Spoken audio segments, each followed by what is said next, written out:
উপরন্তু সারা দুনিয়ায় একটা সংকটকাল চলছে।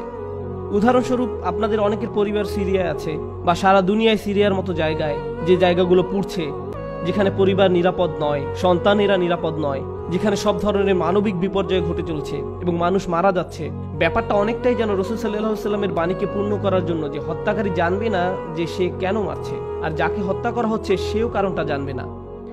এমন এক সংকটময় পরিস্থিতিতে অনেক মানুষ প্রশ্ন করা শুরু করে যে কেন আমরা ব্যক্তিগত জীবনে তো বটেই, এমনকি সারা দুনিয়ায় পাগলাটে ঘটনা ঘটে চলছে। এই সব কিছুতে আল্লাহ কোথায়? তিনি কি এইসব সমস্যা দূর করতে পারেন না? এমন তো না যে আমরা দোয়া করছি না। কুনুতে নাজিলা প্রতি রাতেই সারা দুনিয়ায় মসজিদে পড়া হচ্ছে, আল্লাহুম্মা সুরিল ইসলাম ওয়াল মুসলিমিন, আইজিল ইসলাম ওয়াল মুসলিমিন। মুসলিমদের সহায়তা করুন, ইসলামকে সহায়তা করুন, মুসলিমদের শক্তি দিন, ইসলামকে শক্তি দিন।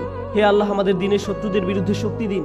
মনে হচ্ছে যে শত্রুরা দিন দিন আরো শক্তিশালী হচ্ছে আর বেশি বেশি করে রক্তপাত ঘটাচ্ছে।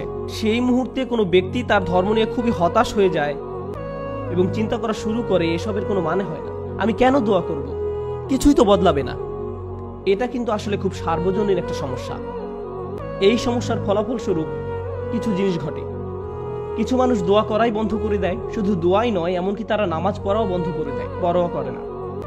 নামাজকে আল্লাহ এভাবে বর্ণনা করেছেন যে এটা একটা সুরক্ষা, এটা একটা সুরক্ষা।